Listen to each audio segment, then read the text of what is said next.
Hello YouTube, take two. Voice kind of rough. Nasty weather. It's going to be warm out today though, but by weekend it will be below zero. My cheap breaker bar. With a 20% coupon, $8.79. That's how it came right off the shelf. I don't know if there's a spring in there. Okay, we're thinking about making a hammer handle out of this. Now we got the writing on here, okay, so we can either keep the writing or get rid of it. Okay, this is 1.25 inch aluminum. We'd like to hammer to pound on stuff where we're not hurting it. We smacked this really hard with our little ball peen hammer. See that? That's pretty tough stuff. This is 6061. It's not cheap stuff. This has been cut already. I'm sure I can hacksaw the other end and make it look smooth enough by the time I'm done with a disc sander and all the other goodies I have. That was marked for that. Here'd be 4 inches. So if we made this 4 inches, that'd be 2 inches to the center. We have a choice. We could either make it like this. Kind of hard to see. Keep it in frame. You need to make it about like this, or leave the writing. I'm thinking about making it a long handle. If we leave the writing, that's going to give us a handle about, bear with me, don't rush this, you just mess it up. If we leave the writing, it's going to give us a handle 11 inches. If we got rid of it, the handle will be clear down to 10 inches. But that ain't right. This would be 12 inches if we leave the writing. If we get rid of the writing, it will be 10 inches. That stuff spans about 2 inches. We think we're going to give it a long handle.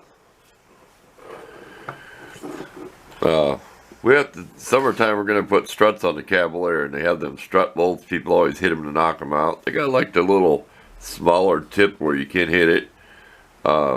Something like this might work pretty good on smacking on car parts, you know that? You don't really want to hurt the bolt. If the aluminum got really bad, you can always reface it. The problem is, I only have a 1/2 inch drill bit. This is 5/8. So, I got to grind a 1/16 of an inch off each side to make that a 1/2 inch. I think I can do that with a bench grinder.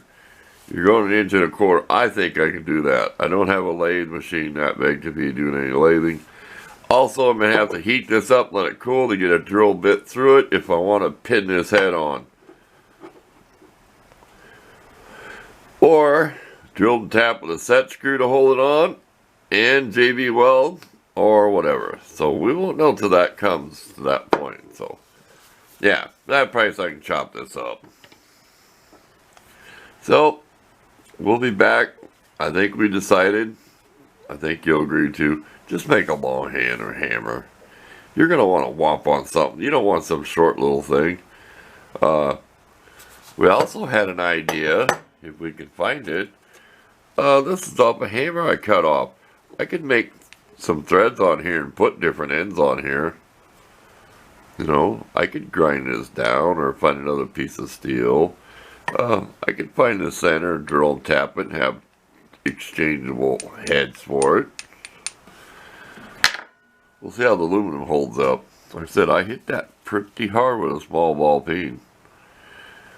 I really whomped it pretty good. So that simulate hitting the end of a bolt or something. Okay, enough talk about it. We'll show this. We forget to take a picture. There's what it is. It probably was $10.99 before the discount. Okay, we'll be back. First thing, we're curious. We want to take this apart and see why this is that sloppy. So hang in there. Okay, this is second take on this. The sun's glaring in the window.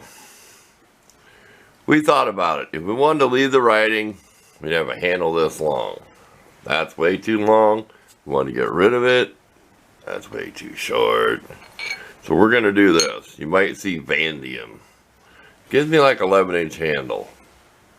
We're not committed on the 4 inches on this either. We had this marked. In fact, let's put my thumb there. That'd be 4-inch hammerhead. See where my thumb is? That'd be 2 in the center. So we're not committed yet. It almost seems like a little too big. But you want to get it in somewhere. You want to get a good swing. It's going to be for pounding on mechanical stuff. It's not going to be for arts and crafts. You want to get in somewhere and womp on it. And if you ruin the end, it gives you over time where you can shorten the end and clean it up. So we're going to stop and think about that. This is all designed as you build here.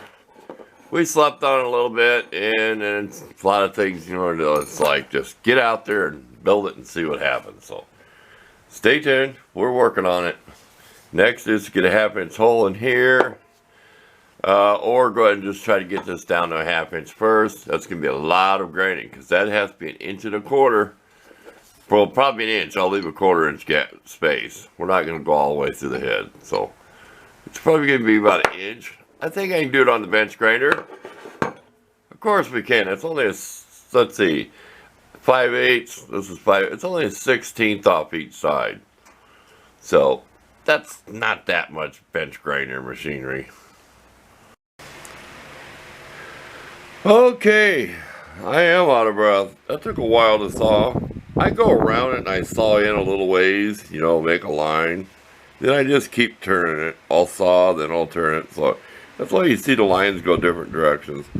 I got a better chance of keeping it straight. We're going to make this 3.5 inches instead of 4. Got a rag wrap around here so I don't get it caught in the jaws. Make marks. Got my stiff cardboard paper to keep a straight line. My good blade.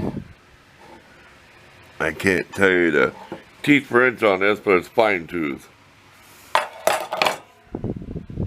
Oh, once in a while, tighten your blade up, especially when it gets warm, so you don't get that wobble. Because you want tension. The more tension you have on the blade, the tighter the better. Just don't snap one.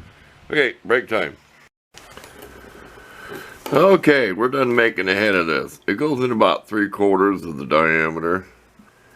The last 1/4 inch, I'm going to have to really pound it on. And so I'm going to put just maybe a little bit of epoxy.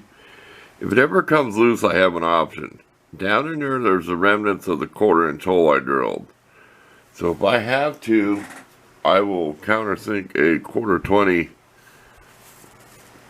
hex head cap screw down in there to hold it on. That means I'll have to heat the metal and change it so I can drill it. I may be able to drill it with my cobalt bit.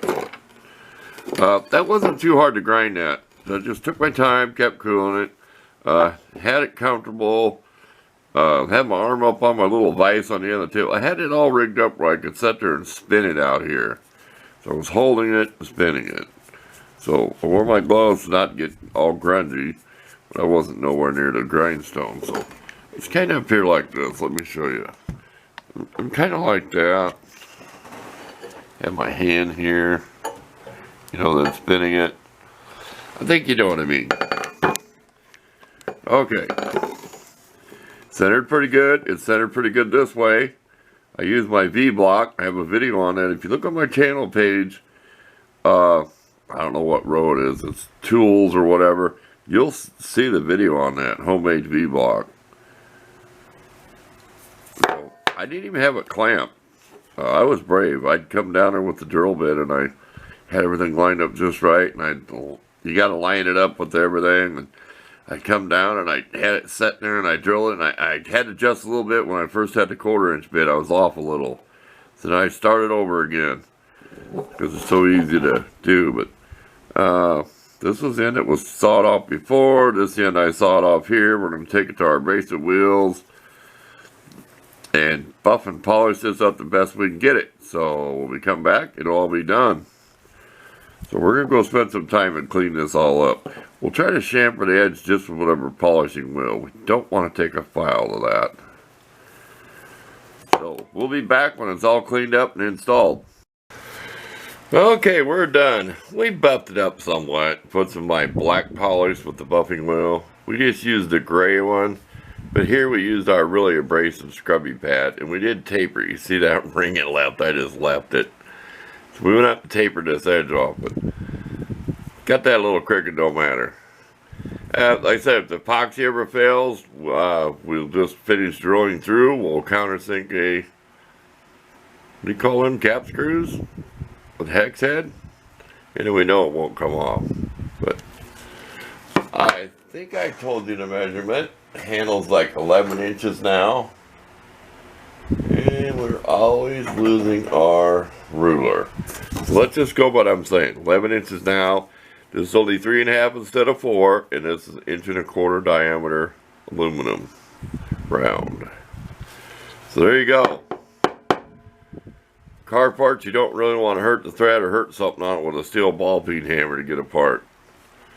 So it's going to be a working tool. It's not going to be nicey all the time, except right now. So thanks for watching. We'll get some photos of it.